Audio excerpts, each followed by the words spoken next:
오늘 함께 나눌 하나님의 말씀은 요한복음 2장 13절부터 25절까지의 말씀입니다.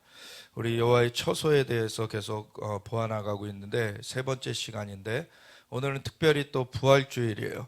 그래서 부활의 그 능력의 또 처소가 되는 예수님, 그 주님의 그 부활 그리고 능력의 처소가 되는 예수님에 대해서 더 깊이 보아나가는 그런 시간 되길 원합니다. 우리 요한복음 2장 13절부터 함께 읽겠습니다. 유대인의 유월절이 가까운지라 예수께서 예루살렘으로 올라가셨더니 이 성전 안에서 소와 양과 비둘기 파는 사람들과 돈 바꾸는 사람들이 앉아있는 것을 보시고 노끈으로 채찍을 만드사 양이나 소를 다 성전에서 내쫓으시고 돈 바꾸는 사람들의 돈을 쏟으시며 상을 엎으시고 비둘기 파는 사람들에게 이르시되 이것을 여기서 가져가라. 내 아버지의 집으로 장사하는 집을 만들지 말라 하시니 제자들이 성경 말씀에 주의 전을 사모하는 열심히 나를 가르치리라 한 것을 기억하더라. 삼키리라 한 것을 기억하더라. 이에 유대인들이 대답하여 예수께 말하기를 내가 이런 일을 행하니 무슨 표적을 우리에게 보이겠느냐. 예수께서 대답하여 이르시되 너희가 이 성전에 올라 내가 사흘 동안에 일으키리라. 유대인들이 이르되 이 성전은 46년 동안에 지었거늘 내가 3일 동안에 일으키겠느냐 하더라. 그러나 예수는 성전된 자기 육체를 가리켜 말씀하신 것이라. 죽은 자 가운데서 살아나신 후에야 제자들이 이 말씀하신 것을 기억하고 성경과 예수께서 하신 말씀을 믿었더라. 유월절에 예수께서 예루살렘에 계시니 많은 사람이 그의 행하시는 표적을 보고 그의 이름을 믿었으나 예수는 그의 몸을 그들에게 의탁하지 아니하셨으니 이는 친히 모든 사람을 아시며 또 사람에 대하여 누구의 증언도 받으실 필요가 없었으니 이는 그가 친히 사람의 속에 있는 것을 아셨음이니라. 아멘. 하나님 감사합니다. 주님의 말씀은 진리입니다. 진리의 말씀으로 우리를 깨우쳐 주시옵소서. 주님 영적인 그 실상들을 우리가 깊이 알아나가며 주님과 더 깊은 연합함으로 들어가길 원합니다. 주님 오늘 우리에게 역사하여 주시옵소서. 감사드리며 예수 그리스도 예수와 마시아 이름으로 기도드렸습니다. 아멘. 할렐루야. 우리 주님 부활하셨습니다. 아멘. 세상의 모든 종교의 사실 그 지도자는 다 죽음을 맞이했어요. 근데 예수님만이 부활하신 분이십니다. 그것은 예수님만이 하늘로부터 오셨고 그분이 하나님의 아들로서 자신을 내어주셨던 것은 우리의 죄값을 대신 치러주시기 위함이셨고 그분은 죄가 없으셨기 때문에 부활하시게 된 것이죠. 그래서 그분의 부활이 사실은 그분을 증명하였습니다. 그분의 부활은 역사적인 사실이에요. 그래서 역사상 어느 다른 누구도 예수님처럼 부활한 존재가 없습니다. 물론 예수님께서 부활시키신 다른 사람들은 있어요. 그리고 예수님의 이름으로 다른 사람이 부활하는 그런 일이 있었죠. 근데 그 부활했다고 했을 때 그렇게 예수님께서 부활시키셨거나 예수님의 이름으로 부활된 그런 다른 사람들은 사실 부활체가 된 것은 아니었어요. 다시 그 이후에 죽음을 겪었죠. 예를 들어서 나사로, 예수님께서 나사로야 나오라. 그 무덤에서 죽은 지 사흘이나 되어가지고 썩어가고 있는 그런 나사로를 예수님 불러내셨을 때 나사로가 살아 나왔어요. 그리고 수족을 동인 것을 풀어놓아 다니게 하라. 그래서 살아서 이제 멀쩡하게 다니기 시작했는데 나사로도 그 이후에 죽음을 겪게 됩니다. 물론 죽음을 겪지 않고 올라간 자들이 2명 있어요. 에녹과 엘리야. 에녹은 65세의 아들을 낳고서는 300년간 하나님과 동행하더니 그가 하늘로 올려졌더라. 그 하늘로 올려지는 그 일이 일어난 것은 이미 300년 동안 하나님과 동행하는 가운데 그 삶이 완전히 트랜스포메이션, 그 변화되었기 때문에 이제 더 이상 이 땅 가운데 거하는 것이 아니라 이 에녹이라는 인물은 이제 하나님과 함께하는 것이 더 깊어져 있기 때문에 그냥 그대로 끌어올려져 갔죠. 그리고 그 엘리야 같은 경우도 엘리야가 이제 그 사실은 갈멜산에서 850명의 그런 거짓 그 선지자들을 대항해 가지고 자기 혼자 남았다라고 사실은 생각하면서 혼자서 하나님을 위해서 그 자리에 섰어요. 그래서 혼자 서가지고서는 그 여호와께서 하나님이시면은 하나님께 나오고, 그 바알이 하나님이면 바알에게로 가라. 오늘날 불을 내리는 하나님이 진짜 하나님이다. 그래서 도전을 하고 너희들 거짓 선지자들 너희부터 한번 해봐라. 그래서 막 들고 뛰면서 나중에는 몸이 상하게까지 하면서 그렇게 했는데도 불이 안 내리죠. 사실은 그때가 3년만 동안이 비가 내리지 않던 상황이에요. 그래서 비가 내리지 않던, 그리고 아주 건조한 지역이죠. 중동이라는 지역이 건조한 그런 지역에 비가 3년만 동안 또 내리지 않던 그런 시기 가운데 자연 발화라도 할 수 있는데 안 됩니다. 그냥 불이 전혀 응하지 않는 거예요. 그런데 이 엘리야가 나와가지고 이제 자신의 그런 시간이 돼서 하나님께서 하나님이신 것과 제가 주의 종인 것을 나타내 주시옵소서. 하나님께서 하늘로부터 불을 내리시는데 이미 엘리야는 사실 물을 3번이나 부어라, 그리고 도랑까지 가득 차게 된 그 상황에서 자연발화라고는 전혀 생각할 수 없는 그러한 상황을 일부러 만들어 놓고서는, 그러고선 하나님의 증거를 그때 보이게 됩니다. 이 엘리야가 그렇게 증거를 보였지만 그때 그 이후에 그래서 그 거짓 선지자를 처단하는 일, 400명의 그 바알의 제사장들을 이제 죽이게 됐고, 근데 그걸 들은 이세벨이 이제 엘리야를 죽여버리겠다. 그랬더니 천하의 엘리야도 도망가요. 이세벨이라는 존재가 사실 녹록지 않았던 거죠, 그만큼. 그래서 도망가가지고 어떻게 합니까? 상수리 나무에 앉아가지고 주여, 이제 조카오니 제 목숨을 걷어가 주시옵소서. 걷어가 달라 그래요. 그렇지만 하나님께서는 그때 사실은 엘리야의 그 사명은 거기서 이제 멈추게 되지만, 너의 사명을 이어서 세워질 자들에게 기름 붓고서 너는 마무리를 해라. 그래서 아람 왕 하사엘에게, 그리고 이스라엘 왕 예후에게, 그리고 또 선지자를 이어갈 엘리사에게 기름을 붓고서는 이렇게 마무리하게 하시죠. 그래서 그때 하사엘의 칼을 피한 자가 예후의 칼을 받을 것이고, 예후의 칼을 피한 자가 엘리사의 칼을 받을 것이다. 하나님께서는 하나님의 일을 사람이 중간에 멈추게 되더라도 하나님은 하나님의 일을 이루십니다. 예. 근데 그 시대 가운데서는 그것이 지체될 수가 있게 되죠.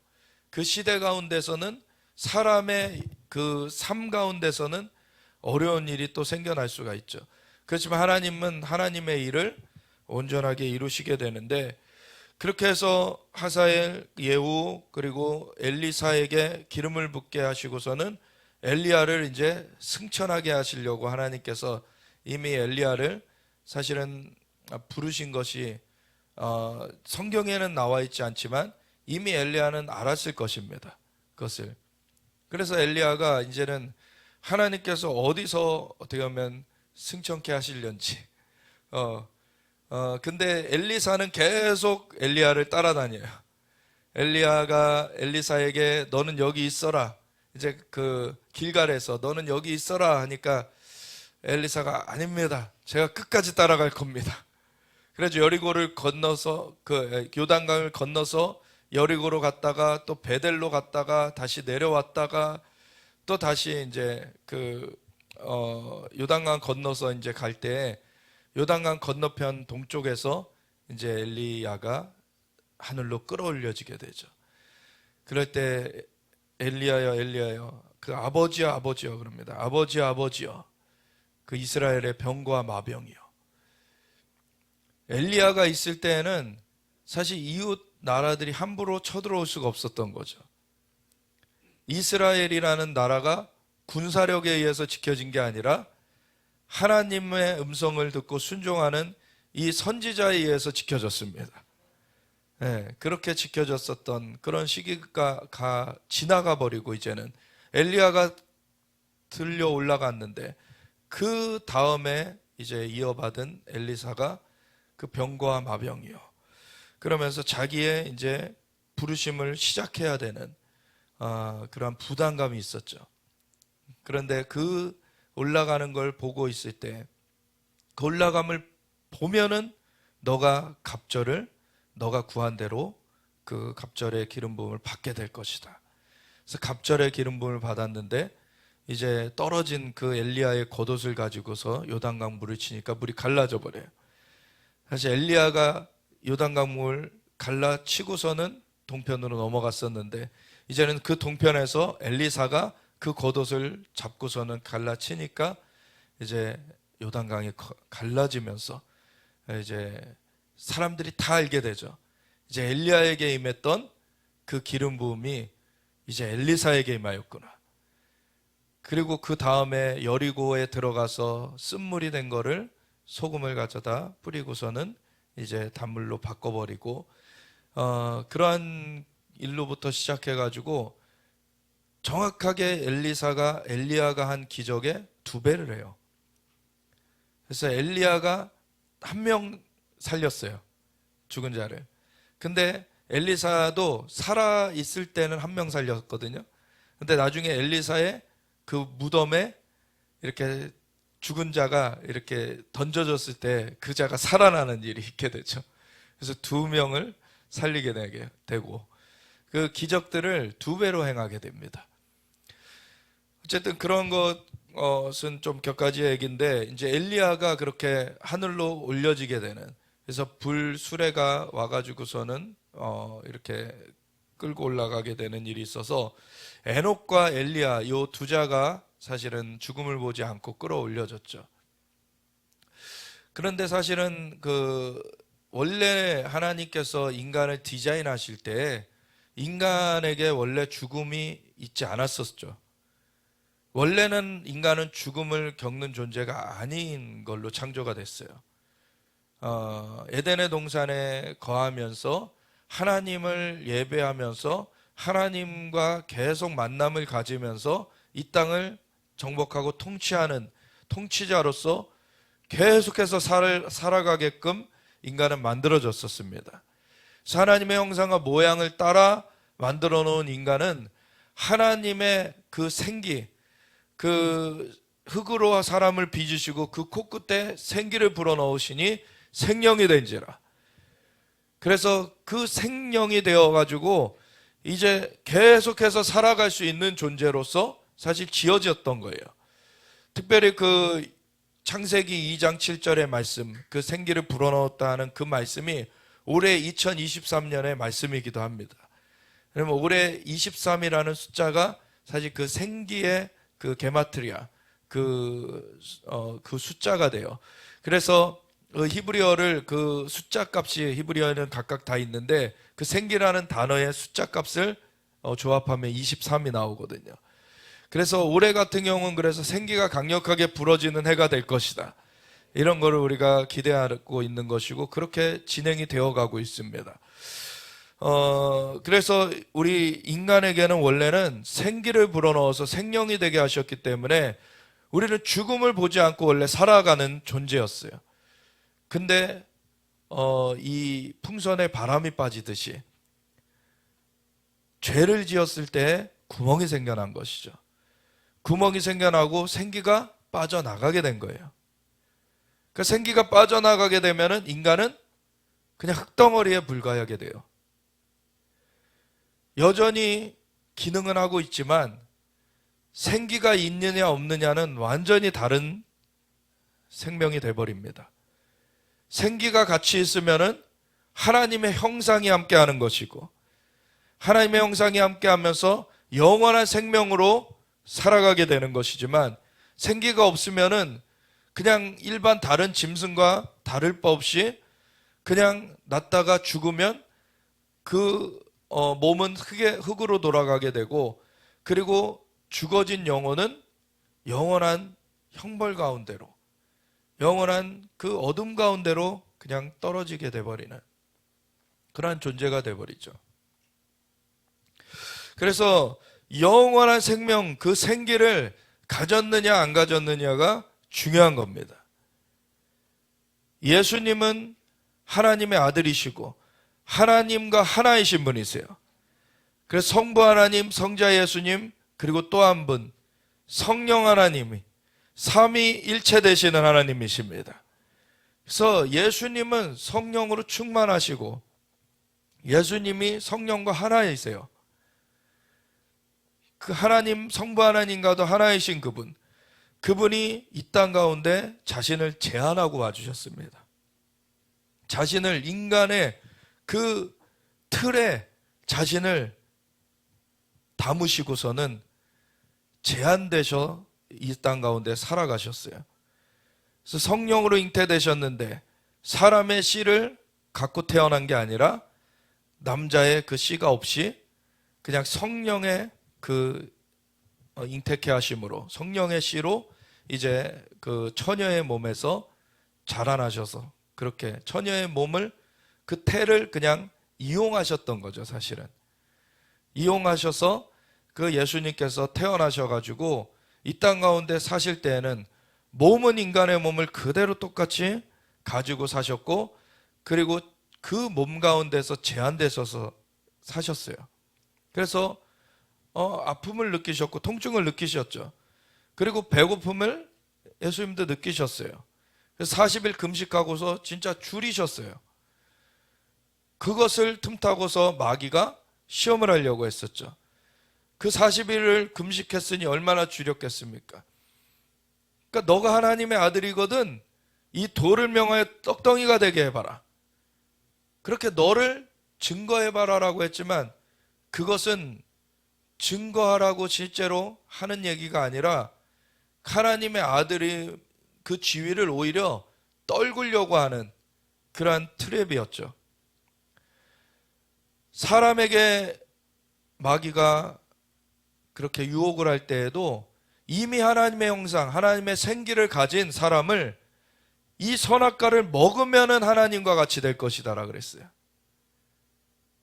완전 그것을 뒤집어서 얘기하면서 전후 관계를 완전 바꿔버리면서 사람을 타락시킨 것이죠. 마귀가 쓰는 그 수법이 이래요. 보면은 맞는 것 같은데 앞뒤를 바꿔놓음으로 말미암아 뒤집어지게 만드는 거예요. 그러니까 우리에게 그럴듯하게 들려요. 근데 결국 그렇게 따라가면은 뒤집어지는 역사가 일어나게 되는 거죠. 그래서 마귀가 꼬드기는 것에 절대 넘어가면 안 되는데 예수님이 그래서 그 마귀의 말에 속지 않으시고 예수님은 말씀 본체이시기 때문에 하나님의 말씀은 이렇다. 사람이 떡으로만 살 것이 아니요 여호와의 입으로부터 나오는 모든 말씀으로 살 것이라. 그 말씀으로 살아야 된다는 것. 근데 예수님의 그 말씀은 영이요 생명입니다. 그래서 말씀과 생명, 영 이게 떨어져 있는 것이 아니라 예수님 자체가 말씀이시고 예수님 자체가 생명이세요. 예수님 자체가 생기가 되시는 것입니다. 그래서 그 예수님을 영접하는 자들이 말씀을 깨닫게 되는 것이고 그리고 예수님 영접하는 자들이 그 생명을 얻게 되는 것이에요. 그래서 예수님이 그 사람이 떡으로만 살 것이 아니다. 그거는 그냥 흙에서 나와서 흙으로 돌아가는 것이고 이 자연계의 것들은 사람은 영으로서 살아야 된다. 하나님의 입으로부터 나오는 모든 말씀 그 영이요 생명을 가지고 살아가야 된다는 거예요. 그렇게 살아야지만 진짜 사람이 원래 만들어진 그 본 목적대로 이제 살아가게 되는 것이죠. 그렇게 예수님이 그 시험을 물리치시고 그렇게 하셨는데 예수님 자신도 그 사람의 몸을 가지셨기 때문에 시험을 받으셨던 거죠. 그런데 사람의 몸을 가지셨지만 예수님은 죄를 범하지 않으신, 죄가 없으신 분이시고 죄를 범하게 하려고 그렇게 유혹하는 것을 완전하게 이겨내신, 승리하신 그런 분이신 것이죠. 그래서 그 육신의 정욕을 승리하셨고 또 그 다음에 천하만국을 보여주면서 내게 경배만 하면은 넘겨주겠다 한 것, 그 안목의 정욕도 그리고 통과하셨고, 그리고 성전 위에서 뛰어내려 봐라. 말씀을 인용해요, 사단도. 그래서 그 시편 91편을 인용해 가지고 그 발을 받쳐서 상하지 않게 하리라고 하지 않으셨냐.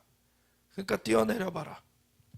근데 말씀을 다른 의도로 곡해하는 것이죠. 이것이 이단들이 하는 짓이잖아요. 그러니까 그건 마귀의 짓이에요.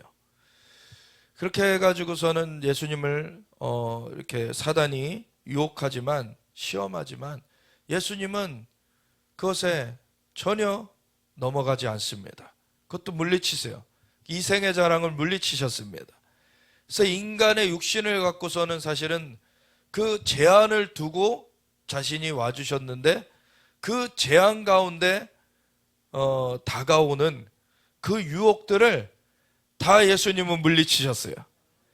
그리고서 성령의 능력으로 내려오셨다, 그렇게 되어 있죠. 그리고서 갈릴리로부터 공생애를 시작하셔서 수많은 사람들, 모든 병든 것과 모든 약한 것을 고치셨습니다. 그래서 예수님께서 마태복음 4장 말미에도 그렇고 9장 말미에도 그렇고 예수님께서 회당에 다니시며 말씀을 가르치시고 또 천국복음, 근데 그것이 원어적으로는 그냥 왕국복음입니다.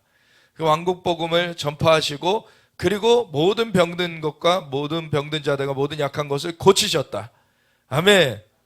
예수님이 이 땅 가운데 인간의 몸을 가지시고서는 다니실 때 하셨던 모든 것은 사실은 우리 예수님의 이름으로 구속되어 가지고 성령을 받아 가지고 함께 나아가고 있는 자들에게 다 동일하게 이루어질 수 있는 일들입니다. 아멘. 단 하나, 예수님이 십자가의 대속을 이루신 것만 빼고, 대속은 예수님만이 이루실 수 있어요. 왜냐하면 예수님만이 죄가 없이 태어나셨기 때문에, 예수님만이 죄가 없이 인간의 몸으로 이 땅 가운데 사셨던 유일한 존재이시기 때문에 그분만이 죄를 대속하실 수 있습니다. 죄를 대신 갚으실 수 있는 분은 자신이 죄가 없어야 되는 것이죠. 근데 다른 어떤 인간도 죄가 없이 태어난 자가 없어요. 다 죄 가운데 태어났는데 그 예수님의 보혈의 공로로 죄가 사함을 받게 되는 것입니다. 그리고 새 생명을 얻게 되는 것입니다. 죄가 없으신 그 예수님께서 죄를 다 뒤집어 쓰시고 죽어주셨기 때문에 그 예수님은 죽으셨으나 죄가 없으신 그분은 부활하셨습니다.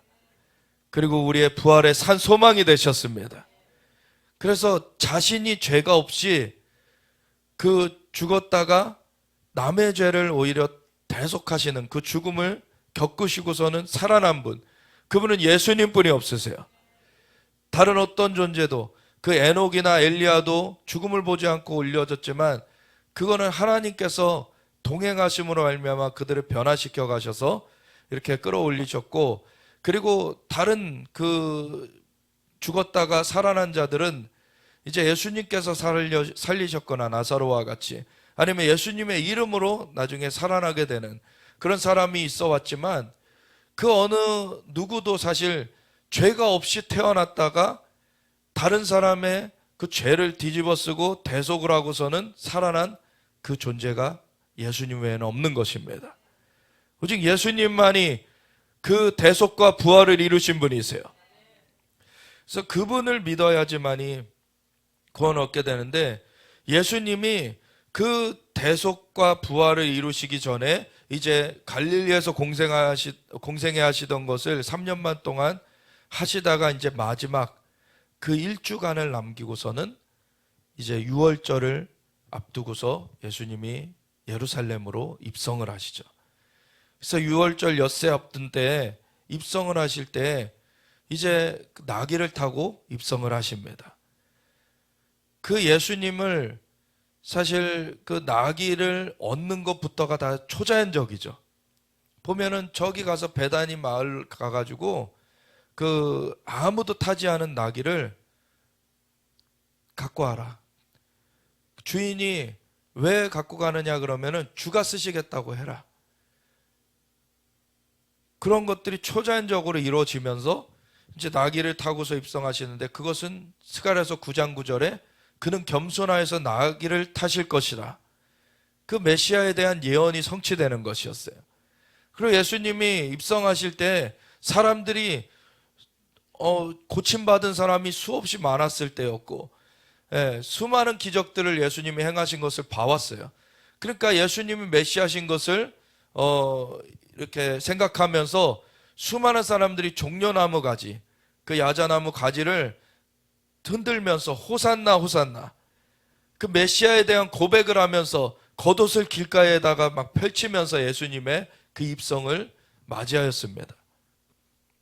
호산나, 정말 찬송하리로다 주의 이름으로 오시는 이여. 주님을 그렇게 영접했어요. 근데 그 엿새 만에 죽음으로 이 예수님이 몰려지게 되죠.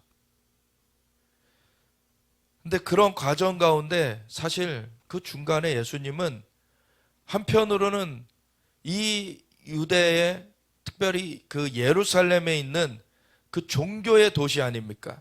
정말 그 유대교의 그 본부인 그 예루살렘에서 그 예수님을, 그 메시아를 온전하게 바라던 게 아니라 자기네들의 권력을 그냥 유지하고 자기네들의 그런 종교적인 그 힘을 계속 이어가길 원했던 그러한 종교 지도자들을 계속 도발하시는 일을 했어요.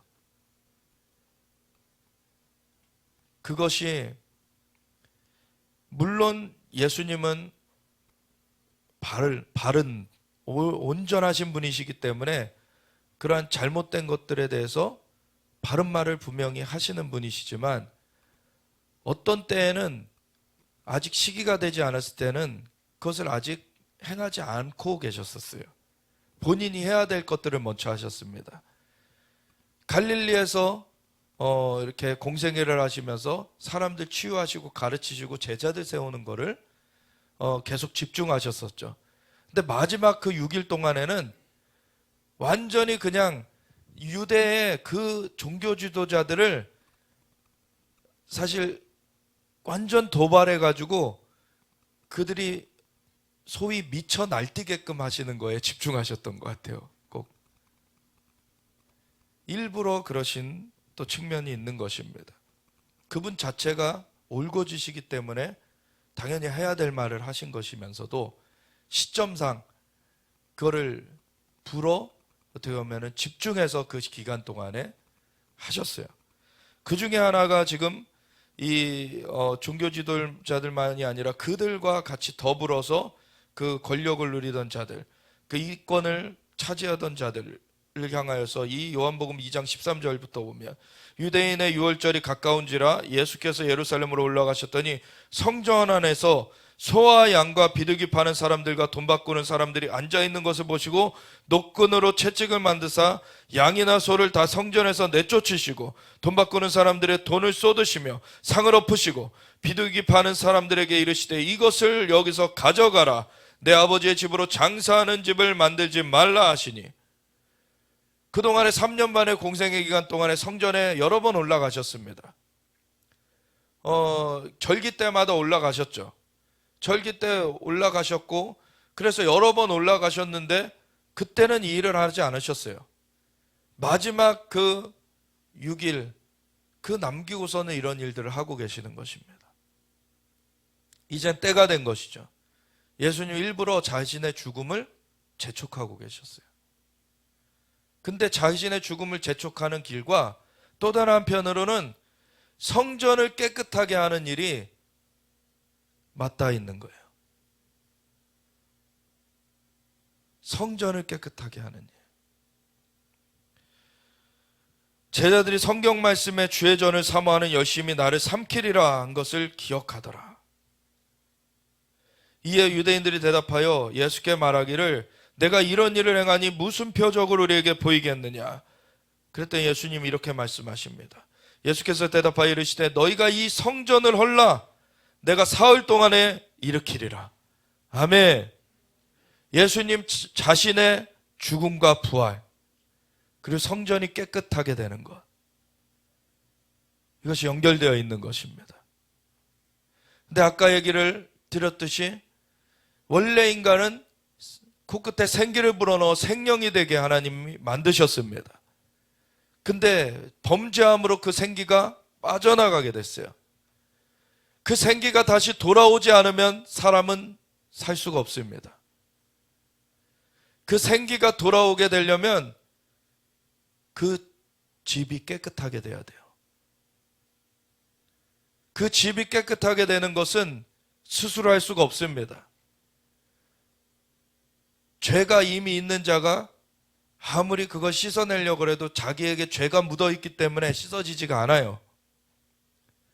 죄가 없으신 예수님께서 자신을 내어주사 죽으셨다가 부활하심으로 말미암아 그 죄를 가져가셔야 되는 것입니다.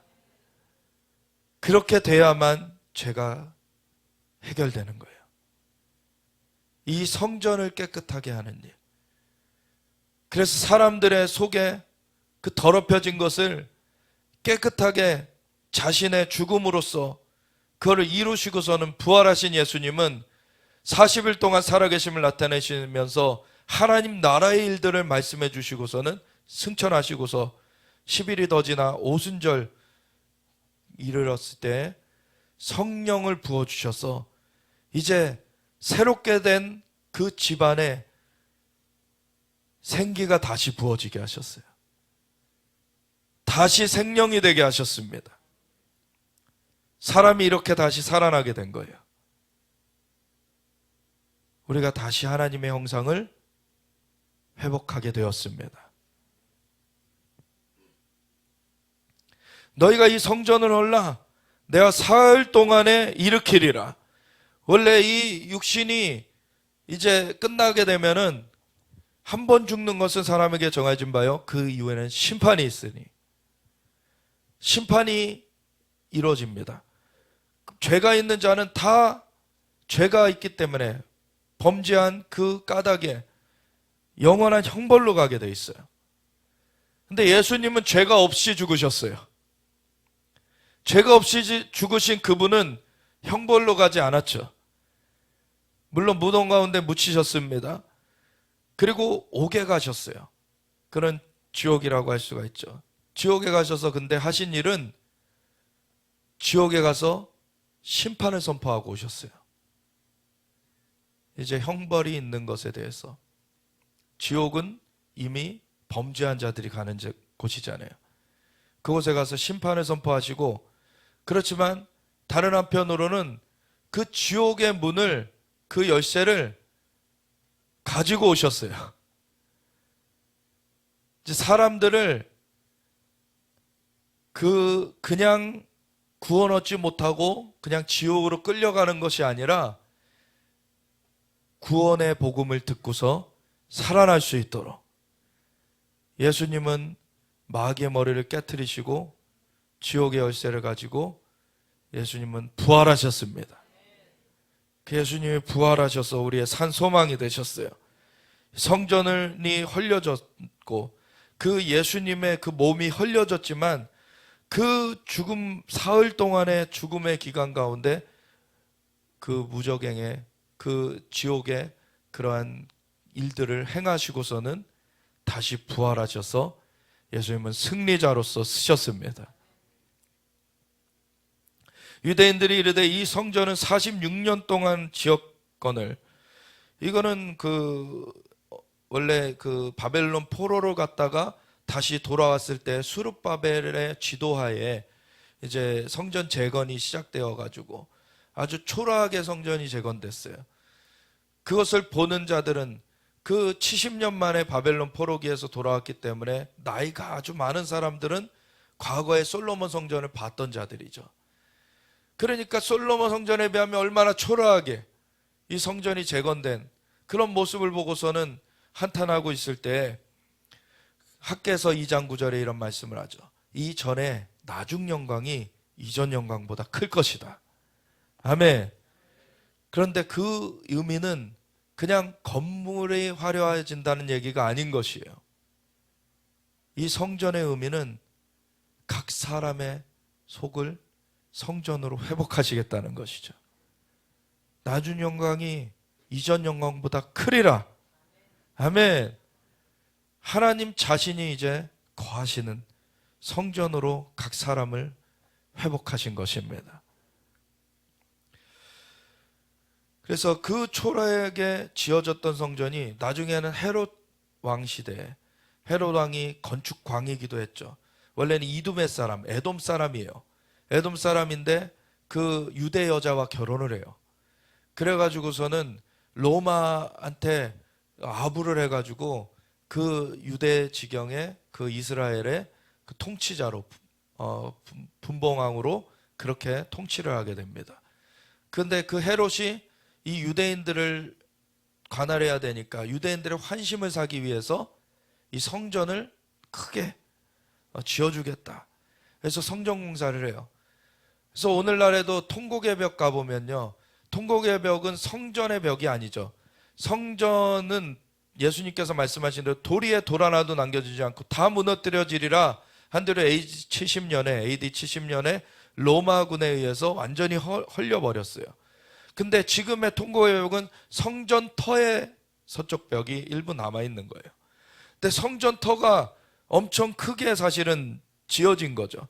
성전 터를 놓는 그 돌의 크기를 한번 보면은 이 위에는 보수를 해가지고 자잘한 돌로 위에는 메꿔놨지만 그 아래에 있는 원래 헤롯 때 그 지어진 그 성전 터의 벽에 그 돌의 크기가 엄청 큽니다. 그 가로가 사람 키보다 더 크죠.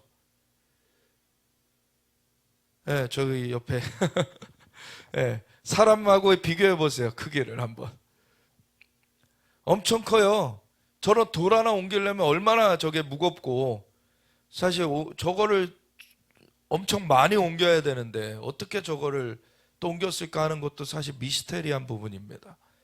근데 헤롯이 완전 건축광으로서 아주 혹독하게 사람들을 이제 부리면서 이제 저거를 완성을 시켰어요. 그래서 굉장히 진짜 의리의리하게 이거 성전을 다시 증축을 해놨단 말이죠. 그러니까 마태복음 24장에도 보면은 그 성전에 들어갔다 나올 때 제자들이 예수님을 향하여서 그러잖아요. 저 성전 좀 보십시오. 얼마나 웅장합니까? 근데 예수님 뭐라 그러십니까? 저 성전이 돌 위에 돌 하나도 남겨지지 않고 다 무너뜨려지리라. 그랬더니 제자들이 이제 질문을 시작한 거죠. 감람산에 딱 가서 앉으시니까 그 일이 언제 일어나겠으며 인자의 그 오심의 징조가 어떻게 되겠사옵나이까? 두 가지를 같이 물어봐 놔서 답이 참 두 개의 그 답이 한꺼번에 주어지게 되니까 그 답을 어떻게 구분해야 되느냐, 사실 그것에 대한 것이 어려워지긴 했는데 예수님이 사람의 미혹받지 말아라. 인자가 임할 때에는 번개가 동편에서 나서 서편까지 먼저 행같이 그렇게 공개적으로 임할 것이다. 그러니까 여기 있다 저기 있다 해도 가지 말아라. 처처에 지진과 기근 재난이 있으리니 이는 기근 전염병이 있으리니 이는 재난의 시작이다. 그 마지막 때의 징조 그런 것들을 얘기해 주시고, 그리고 환란이 있을 것이고 환란 후에 즉시 해가 어두워지며 달이 빛을 내지 아니하며 그리고 인자의 징조가 하늘에 보일 것이다. 예수님이 그런 것을 말씀하여 주셨죠. 성전이 무너지는 때는 마태복음에는 그냥 가증한 것이 거룩한 곳에 선 것을 보거든 이렇게 돼 있는데, 누가복음에는 그 똑같은 그 얘기가 군대가 예루살렘을 애워싸거든 이렇게 돼 있어요. 그러니까 가증한 것은 군대고 거룩한 곳은 예루살렘이라는 것이죠. 그래서 AD 70년에 이게 성취가 되고 그 일이 있어지면서 바로 성전이 무너지는 일까지 되어지게 된 것이죠. 예수님의 말씀하신 대로 그대로 AD 70년에 되었어요. 근데 그거보다 40년 전에 예수님이 이 십자가를 지시는 그때에는 예수님이 이미 그것을 미래에 올 것을 예언해 주셨으면서 사실 그 성전이 진짜 너희가 바라야 되는 성전이 아니다. 우선은 나 예수, 내가 성전인데 나를 허물어 보면 내가 사흘 만에 다시 일으켜질 것이다. 근데 그것이 내가 너희를 일으키는 사인이 되는 것이다. 그 성전을 일으키시는 것, 그것이 예수님의 목적이셨습니다. 성전이라는 것은 무엇입니까? 하나님께서 임하시는 곳이에요. 하나님께서 임하셔서 함께 하시는 곳이 성전입니다. 에덴의 동산에서 범죄 이후에 하나님께서 이제 사람과 함께 하실 수가 없게 됐죠. 사람이 범죄하여서 이제 쫓겨나갈 수뿐이 없게 됐고, 하나님은 사람을 만나실 수가 없게 됐어요. 그 이후에도 근데 아직 바람이 새어나가고 있었지만 개 중에 에녹과 같은 자는 하나님을 계속 찾으면서 하나님과의 관계를 계속 더해갔기 때문에 그대로 하늘로 끌어올려지게 됐습니다. 그렇지만 대부분의 인류는 노아의 시대에는 노아의 가족들 외에는 다 쓸어버렸어야 될 정도로 타락된 것이죠. 그리고 노아의 가족으로 다시 시작했을 때 역시나 그 이후에도 타락이 이루어져서 바벨탑을 쌓는 사건이 이루어졌어요. 하나님을 대적하겠다고. 그것을 하나님께서 흩어버리셨어요. 언어를 혼잡케 하셨어요. 그러고 나서 그 이후에 창세기 11장에 그 사건이 나오고 12장으로 넘어가면서 하나님이 흩어놓은 그 가운데 한 명을 부르신 것이 아브라함이었죠. 그래서 믿음의 조상으로 아브라함을 부르셔가지고 이제 그 믿음의 여정을 계속 끊이지 않게 만드신 거예요. 그로 말미암아 이제 하나님께서 이스라엘을 다시 아브라함과 그의 후손에게 이스라엘 땅을 주리라고 하신 것이, 그는 과거의 에덴의 동산을 회복하시는 그러한 그림인 것입니다. 근데 중요한 거는 에덴의 동산의 회복의 이유가 뭐냐는 거죠.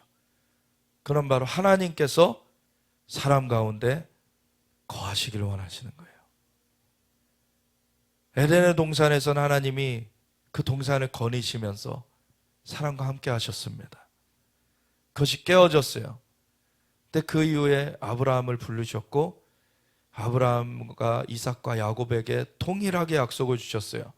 내가 너와 너의 후손을 하늘의 별과 같이 바다의 모래와 같이 많아지게 할 것이고, 그리고 너와 너의 후손에게 이 땅을 줄 것이고, 그리고 너의 후손으로 말미암아 천하 만국이 복을 얻을 것이다. 그래서 백성의 그 약속, 그리고 영토의 약속, 그리고 메시아가 올 것, 그 주권에 대한 약속, 이게 나라의 3요소입니다. 하나님의 나라를 다시 회복하시겠다는 거예요. 이스라엘은 그 회복의 모판이 되는 곳이 바로 이스라엘인 것입니다. 그래서 이스라엘을 하나님 특별하게 여기시는 거예요. 그래서 그 모판을 형성하셨어요. 애굽에서 종살이하고, 아직은 여기는 그 아모리 족속의 제약이 가득 차지 않았기 때문에 다른 나라에서 종살이 하다가 너희 후손이 4대 만에 다시 돌아오게 될 것이다. 아브라함에게 하나님 말씀해 주셨고, 그대로 그 요셉의 먼저 애굽으로 종으로 팔려간 그 요셉이 거기서 총리가 되면서 하나님은 그 준비를 하게 하시고, 거기 고센 땅에서 피난처를 삼아가지고 이제 전 세계에 기근이 들었을 때 이스라엘 백성들이, 야곱의 가족들이 그곳으로 피난해서 살게 된, 그 이후로 75명이 들어갔는데 60만 장정, 그러니까 결혼한 남자가 60만이니까 한 5배수, 그때 가족의 통계로 보면 5배수를 해가지고 한 300만 명으로 불어나서 나왔다. 예, 그렇게 많이 돼서 나오는 동안에 사람 수는 많아졌는데 종살이를 하게 됐어요. 이제 종살이를 하게 된 것. 하나님이 그들을 종살이에서 해방시키셨습니다. 그리고서는 그 바닷물에 가로막혀서 이제 애굽에 쫓아오는 군대에 의해서 죽임을 당할 그런 위기 가운데서 바닷물을 가르시고 그렇게 도망하게 하시고, 오히려 뒤따라오던 그 애국 군대는 그 회복된 바닷물에 수장되게 만드셨죠. 하나님은 하나님이신 것을 그렇게 나타내셨어요. 10가지의 애굽의 기적을 나타내신 것뿐만 아니라 이 출애굽하면서 이제 그 홍해 바다를 가르시는 사건, 그리고 광야에서 만나를 내리시는 사건, 그리고 반석에서 물이 나오게 하는 사건, 여러 가지를 통해서 하나님은 하나님이심을 계속 계시하여 주셨어요. 근데 중요한 게 무엇입니까? 사람이 하나님을 받아들이는 게 중요한 거예요. 하나님은 그 전에도 하나님이셨고 그때도 하나님이셨고 그 이후에도 하나님이시고, 하나님은 변함이 없으세요. 변한 거는 사람이죠. 하나님이 원래 인간과 함께 하려고 에덴의 동산에 다 만들어 놓으시고서는 인간을 두셨는데 인간이 범죄하여서 하나님을 떠났던 거죠. 근데 하나님은 다시 함께 하려고 찾아오신 거예요. 그런데 인간들이 그렇게 많은 기적을 봐도 하나님께 나오지 않는 거예요. 계속 불평하면서 자기 먹을 거, 자기 편안한 생활, 그것만 찾고 있으니 이 세대로는 안 되겠다. 하나님은 그 세대를 탈락시키시고 다음 세대로 내가 가나안 땅으로 드리겠다. 여호수아와 갈렙만 그 세대에서 남을 것이다. 하나님의 원하시는 목적은 함께 하시고자 하시는 거예요. 근데 인간의 마음이 돌이켜져야 되는 것이죠. 인간의 마음이 돌이켜지지 않으면 함께 할 수가 없는 거예요. 하나님이 인간의 마음이 돌이켜지지 않은 상태에서 하나님이 임하시게 되면 심판이 이루어질 수뿐이 없는 거죠. 출애굽해서 광야에 있을 때 모세를 산으로 끌어올리셔 가지고 40일 동안 성막을 짓는 것에 대해서 알려주셨어요. 하나님이 함께 하시고 싶으셔서 그곳 가운데 너희가 일시적이지만 동물의 제사를 통해서 그 피가 흘려질 때에 내가 죄를 덮어줄 것이니까 그때 그동안에 너희가 내게로 나올 수 있게 될 것이다. 이게 제사법의 기본이죠. 근데 그 제사의 목적은 하나님이 함께 하시고자 하시는 거였어요. 그러니까 예수님이 오셔서 단번에 자신을 내어주시는 그 속죄제로 말미암아 완전하게 우리의 죄값을 치러주셨기 때문에 이제 예수님을 믿는 자들은 하나님의 보좌 앞에 나아갈 담력을 얻게 되었습니다. 우리는 하나님과 막힘없이 이제는 교제할 수가 있게 되었어요. 그렇다고 하나님이 우리가 맘먹어도 되는 분이 아니죠. 하나님은 하늘보다 높으신 분이세요. 근데 그분이 우리를 사랑하셔서 우리를 불러들이시기 원하시는 것이에요. 그걸 위해서 성전이 깨끗해져야 돼요. 우리의 마음이 깨끗해져야 되는 것입니다. 그것을 위해서 예수님 죽어주신 것입니다. 자신이 성전이시면서 예수님 자신이 하나님과 우리와 만날 수 있는 그 초소예요. 우리가 예수님을 영접해서 예수님 안에 거해야지 하나님을 만날 수 있는 것입니다. 예수님 자신이 성전인 거예요. 그래서 성전을 헐어봐라. 그럼 내가 사흘 만에 다시 세울 것이다. 그게 자신에 대하여 말씀하신 것이라. 예수님 자신이 성전이고 그 안에 우리가 함께 성전으로 지어져 간다 그러십니다. 우리가 예수님의 몸이에요. 함께 지어져 가는 거예요. 주님이 거하시는 초소, 하나님이 거하시는 초소, 이것이 얼마나 하나님이 원하시는 것인지, 하나님의 갈망은 이것입니다. 에스겔서 48장에는 그 에스겔서 40장부터 소위 제3성전이라 그러죠. 예수님이 천년왕국 때에 통치하실 본부가 될 성전. 물론 중간에 적그리스도가 잠깐 침탈할 거예요. 예수님의 다시 오심을 앞두고. 그렇지만 그것은 패퇴될 것입니다. 그리고 예수님이 그곳에서 열방을 통치하시게 될 거예요. 그러면 에스겔 40장부터 성전에 대해서 나오는데 43장에 보면 동편 그 문으로부터 영광이 회복돼요. 예수님이 동문으로 입성하시게 되는 것이죠. 그러면은 그곳에서부터 열방의 통치가 이루어지는데 마지막 에스겔 48장에 끝날 때 여호와께서 거기 계시다. 그게 여호와 샴마입니다. 그게 에스겔서의 마지막이에요. 하나님께서 원하시는 것은 우리와 함께 거하시는 거예요. 그래서 우리의 죄를 대신 갚는 그 대속의 은혜를 베풀어 주신 것이고, 그걸로 말미암아 우리가 깨끗해지게 만드셨어요. 그래서 죄가 덮어지고 이제 하나님의 성령이, 생기가 다시 우리 안에 들어오셨습니다. 그래서 우리가 다시 생명이 되게 하신 거예요. 그로 말미암아 새 생명 가운데 살아가게 하신 그 은혜, 주님이 부활하심으로 주님이 우리의 죄를 대속하시면서 죽어주셨고 우리를 위해서 또 부활하심으로 우리를 정말 그 죄, 그 죽음에서, 형벌에서 우리를 해방시키셨고, 그리고 우리를 다시 영원한 주님의 처소로서 우리를 회복하신 것입니다. 그 은혜를 감사드리기 원합니다. 예수는 성전된 자기 육체를 가리켜 말씀하신 것이라. 죽은 자 가운데서 다시 살아나신 후에야 제자들이 이 말씀하신 것을 기억하고 성경과 예수께서 하신 말씀을 믿었더라.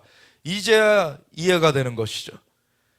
그 전에는 이건 미스테리한 일이었어요. 그 전에 수많은 구약의 선지자들에 의해서도 예언이 되었었습니다. 대표적으로 이사야서 53장에 그가 징계를 받음으로 우리가 화평을 누리고 그가 채찍에 맞음으로 우리가 나음을 얻었도다. 예수님의 그 대속의 은혜로 회복되는 것에 대해서 이미 예언을 했어요. 많은 구절들이 있습니다. 특별히 시편, 다윗이 쓴 시편에 많은 것들이 나오죠. 엘리 엘리 라마 사박다니, 하나님이여 하나님이여 어찌하여 나를 버리셨나이까. 시편 16편에 말씀이 있고요.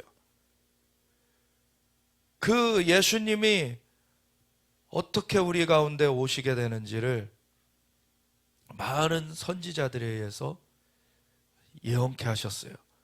그리고 그 모든 예언을 예수님은 성취하셨죠. 예수님만이 그 유일한 구원자십니다.